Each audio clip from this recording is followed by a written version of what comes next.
Hello everyone, कैसे हैं आप सब। स्वागत है आपका एक नए वीडियो के साथ। आज की हमारे वीडियो के अंदर हम करेंगे factor influencing business ethics and corporate governance unit third के मेरे नोट्स। जो हमारी पिछली वीडियो थी उसके अंदर हमने किया था objective and characteristics of business ethics. अगर आपने वो वीडियो नहीं देखी है तो उसका लिंक जो है वो डिस्क्रिप्शन में है, आप लोग जाके चेक कर सकते हैं।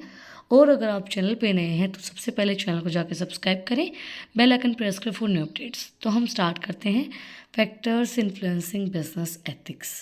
देखो, बिजनेस एथिक्स को कौन से फैक्टर्स इन्फ्लुएंस कर सकते हैं। फर्स्ट, हमारे personal code of conducts of ethics, या फिर पर्सनल कोड ऑफ कंडक्ट भी बोल सकते हैं, या पर्सनल कोड ऑफ एथिक्स भी बोल सकते हैं हम।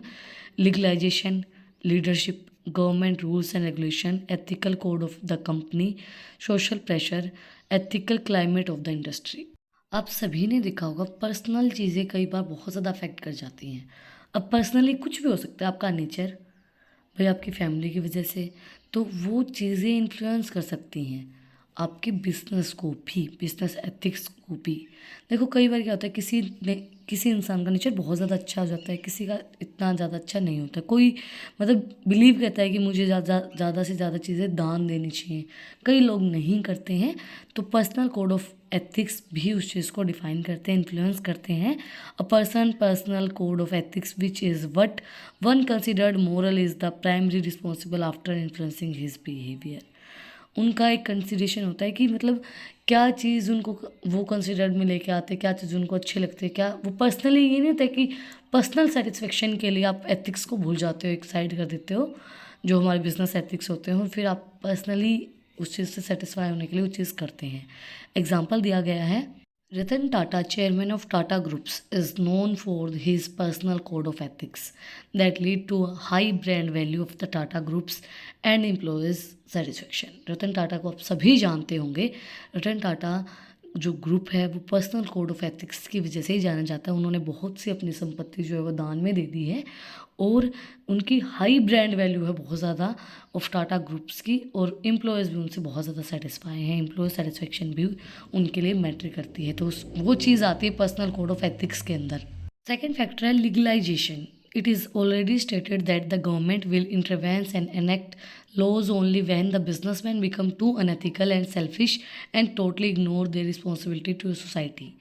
No society can tolerate such misbehavior continuously. It will certain apply pressure on the government, and the government continuously has no other substitute to prohibit such inefficient behavior of the businessman. Second हमारा factor दिया गया है legalisation. देखो, अब कोई businessman है, वो सब चीज़ों को इग्नोर करके चल रहा है, भाई सोशल फैक्टर्स को, हर एक चीज़ को, सोसाइटी को ध्यान नहीं रख रहा है, और वो मतलब उनको क्वालिटी भी नहीं दे रहा है। क्वालिटी दे रहा है तो फिर मतलब एक ये बोलते हैं ना कि उसकी जो रिस्पॉन्सिबिलिटी बनती है वो वैसा बिहेवियर सोसाइटी के साथ नहीं कर रहा है। अनएथिकल और सेल्फिश बिहेवियर जो होता है वो चीज़ कर रहा है सोसाइटी के साथ। अब आपके साथ कोई मिसबिहेवियर करेगा तो आप एक दिन सुनोगे, 2 दिन सुनोगे, आजकल तो 1-2 दिन भी कोई नहीं सुनता है। तो वो जो मिसबिहेवियर है वो कोई भी सोसाइटी टॉलरेट नहीं करती है। तो फिर सोसाइटी क्या करेगी, प्रेशर डालेगी गवर्नमेंट पे कि इसको बंद करवाओ, या तो इसको चेंज करो, या इसका कोई सब्स्टिट्यूट लेके आओ, क्योंकि वो मिसबिहेवियर बिजनेसमैन का नहीं सहन किया जाता है। कोई भी, देखो आज के टाइम पे सब अपनी मेहनत का खाते हैं, तो कोई किसी की क्यों बकवास सुनेगा, कोई नहीं सुनता है। तो अगर कोई बिजनेसमैन मिसबिहेव करता है तो उसकी चीज़ नहीं चलेगी, नहीं सुनेगा कोई भी। नेक्स्ट है leadership. If the leaders leads in ethical way and motivate the employees so the employees will perform in the legal way, then will be beneficial for the company and for the employees also. Leadership plays an important role in business ethics because the leader is a person who can model the organization. Leader हर एक organisation के अंदर बहुत ज़्यादा ज़रूरी है। एक organisation के अंदर नहीं, हर एक इंसान की ज़िंदगी में एक मोटिवेट करने वाला इंसान ज़रूर होना चाहिए, चाहे वो कोई भी हो, आपकी माँ, बहन, भाई, फ्रेंड्स, कोई भी हो सकता है। तो जो लीडर होता है वो क्या कर सकता है, आपको मोटिवेट कर सकता है, जिससे आपकी जो एम्प्लॉयज़ की परफॉर्मेंस है वो इम्प्रूव होगी, वो आपके लिए भी बेनिफिशियल रहेगा, एम्प्लॉयज़ के लिए भी बेनिफिशियल रहेगा। एक अच्छे लीडर के होने से आपके जो बिज़नेस है वो बहुत ज़्यादा अप में जाएगा, आपकी ऑर्गेनाइजेशन बहुत ज़्यादा ग्रो करेगी। नेक्स्ट है government rules and regulation. Laws support government regulations regarding working condition, product safety, statutory warnings etcetera. These provide some strategy to the business managers for the figuring out what is acceptable or recognized standards and practices। Government की rules and regulations भी business को influence करते हैं, affect डालते हैं। भाई उनके product जो वो प्रोडक्ट्स हैं वो सेफ्टी वाले हैं या नहीं हैं, उनकी वर्किंग कंडीशन कैसी है, और जो वार्निंग्स उनके पास ऊपर होनी चाहिए वो हैं या नहीं है, तो वो सब चीज़ें रिकॉग्नाइज उसके अंदर होनी चाहिए। और गवर्नमेंट्स के रूल रेगुलेशंस जो हैं वो बिजनेस एथिक्स को अफेक्ट डालते हैं, इन्फ्लुएंस करते हैं। नेक्स्ट है ethical code and policy of the company. When a company grow larger its standards of ethical conduct also rise. Any unethical behaviour और conduct on the part of the companies shall endanger its established reputation, public image, and goodwill. Hence, most companies are very courteous in this respect. They issue specific strategy to their subordinates regarding the dealing of the company।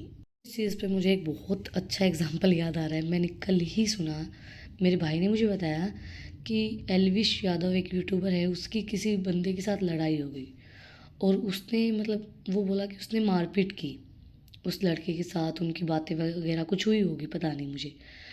अब पता क्या है, अगर उसने की भी होगी तो कोई रीज़न से होगा, ऐसा वो सरफिरा नहीं है या फिर वो पागल नहीं है कि वो किसी को ऐसे ही मार देगा जाके।